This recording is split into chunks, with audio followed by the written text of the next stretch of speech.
Hey everyone, good morning to you. Thank you for being with us for a CBS 8 Plus extended forecast. I'm Evan Durrani, and we have some wet weather on the way across San Diego County for Wednesday, Thursday, and Friday. This incoming storm is expected to bring us the heaviest accumulations of rain that we've seen in over 10 months. That's since about April of last year. You could add up all of those totals from April through February now, and those grand totals don't even come close to how much we're expecting on the ground over this 3-day stretch. That's because this has been an incredibly mild winter.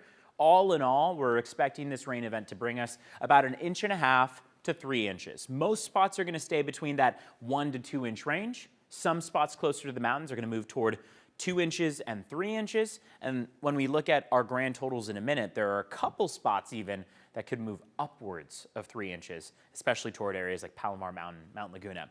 We need it, and the reason why is because of our drought monitor. Take a look at the red on the screen. Those are areas under an extreme drought. Southern Nevada even under an exceptional drought. But if we zoom into San Diego County, you can see how all of that red spans from about Santa Barbara all the way down through San Diego County.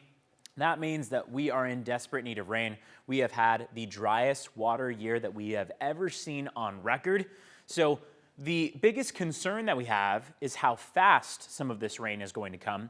But it is needed, and it's going to make a notable dent in our rain totals. Remember, by this time in our water year that starts in October, we would normally have had about 5 to 7 inches on the ground already. We've seen a couple tenths of an inch, haven't even gotten to 1 full inch when we would normally have 5 to 7 inches. So this forecast that gives us 1 to 3 inches is going to help to bring about those numbers that we've been looking for.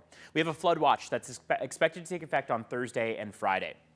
It is likely that as we get toward Thursday and Friday, this flood watch gets upgraded, maybe flood advisory. And what we're talking about here is aerial flooding. There's a huge difference between aerial flooding and flash flooding. If we were to see a flash flood warning, that would indicate that much more intense rate of moving water. Those are essentially those rivers of water that pop up that can truly take down homes, that can move cars, and absolutely damage property and hurt people as well. So what we're talking about here with a flood watch is not that, not a flash flood watch. That will possibly be taking effect. The National Weather Service always has the ability to issue one of those. But an aerial flood watch is more so the pooling and ponding on the roads. That means while you're driving out there on the roads, you want to reduce your speeds. If you see pools of water in front of you on the roads, turn around, don't drown is the message, because you don't want to have to guess how deep that water is and be driving through it. We're going to be seeing periods of moderate to heavy rain from Wednesday through Friday. Wednesday is expected to be on the lighter side. The more moderate to heavy rain and those smaller periods of it expected Thursday and Friday. We've got gusty west winds picking up today, Tuesday, especially out toward East County, mountains and deserts. And again, that emphasis to be practicing defensive driving, to be slowing down your speeds when that rain is just pouring down on us, and just to move over to the slower lanes if you are worried about your speed and worried about how much rain is coming down. Let's talk about what we have in the rainfall forecast. This is today, Tuesday, where things are so light on us. We've got overcast skies for the majority of the day. Things are going to pick up in intensity as we get through the week. So today is overwhelmingly the lightest day, the least impactful. We've got mild conditions, temperatures in the upper 50s, a couple low 60s, and there's even a chance that by the afternoon, those clouds start to break apart and we get a little bit of sunshine in the mix. So here's 8 p.m., nothing really to mention.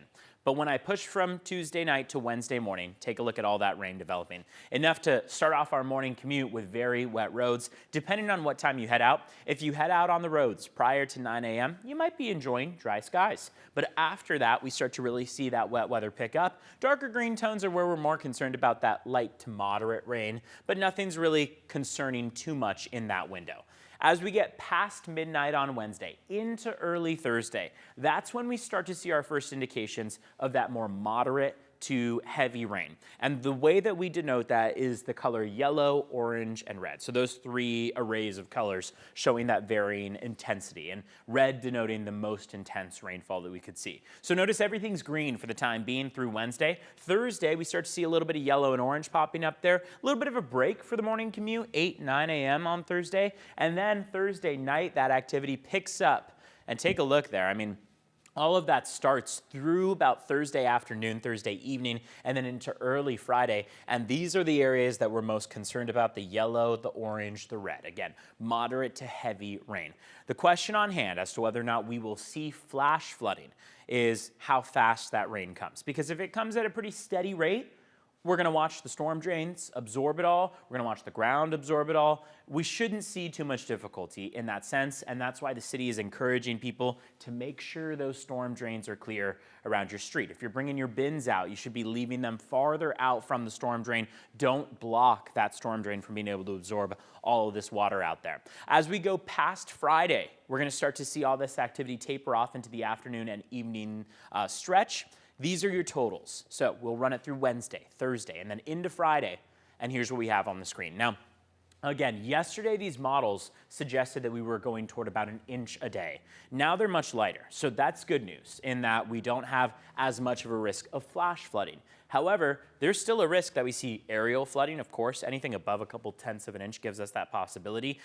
We saw a couple tenths of an inch a couple weeks ago, and that was enough to wet the roads, to cause some pooling and ponding. So a couple inches will absolutely do it. We got about 2 inches in the forecast for Oceanside, Carlsbad, Escondido, Fallbrook, upwards of 3 inches at Palomar Mountain, toward about 3.5, 2.5 inches in Julian, and then the lightest accumulations down south. You get toward Chula Vista, you're at about 1.25 inches, 1.5 inches in San Diego and Del Mar. So this absolutely favors more precipitation taking place around North County. That's unsurprising. A lot of these storms tend to lose their momentum the farther south they travel. In the meantime, today, Tuesday, we've got temperatures on the cooler side of average, overcast skies, a high of 60 degrees in Oceanside, 55 in Ramona, 50 in Alpine, and 43 in Julian. Today is one of the cooler days, but it looks like tomorrow will be the coolest. We'll get down to 56 along the coastline. The days highlighted in red, Wednesday, Thursday, Friday. Those are all weather impact alert days, indicating that you should factor in the umbrella, the jacket with the hood, spending more time indoors perhaps, adjusting any outdoor plans you have. But then as we get into the weekend, past Valentine's Day itself, into Saturday, Sunday, we are back to dry skies. So if you're making Valentine's night plans outdoors, you might want to perhaps shift that reservation indoors or shift that reservation to Saturday if you're staying outdoors, because Saturday would be a much better day to enjoy any outdoor activities. Beyond Saturday, we're sticking with those dry skies. Inland valleys go from 53 degrees on Wednesday afternoon all the way up to 70 degrees, almost 20 degrees climbing as we get through that about 4 or 5 day stretch. Across our mountains, the question has been posed as to whether or not we'll see any snow. Right now, the answer is no. There's not any expectation of snow across San Diego County local mountains. Toward the higher elevations, absolutely. But our elevations just simply aren't high enough to sustain that snow. It's going to be more upwards of 7,000, 8,000 feet that we'll see snow accumulations.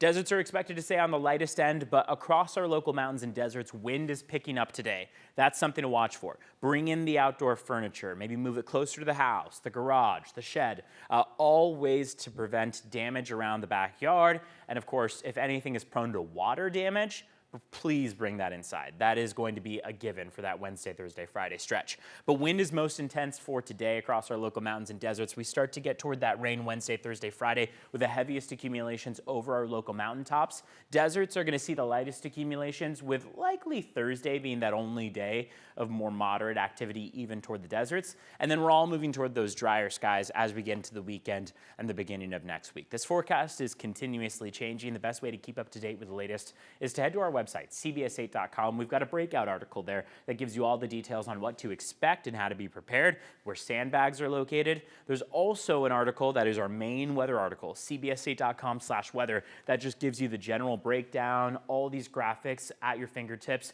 You can also, of course, download the CBS 8 streaming platform. It's free to download and watch any time of the day. Just download it on Roku TV, Fire TV, Apple TV. Search for CBS 8. We're there to give you all the latest on this incoming storm, possibly the heaviest accumulations of the winter season so far. I'm Evan Irani. Have a safe and wonderful Tuesday out there.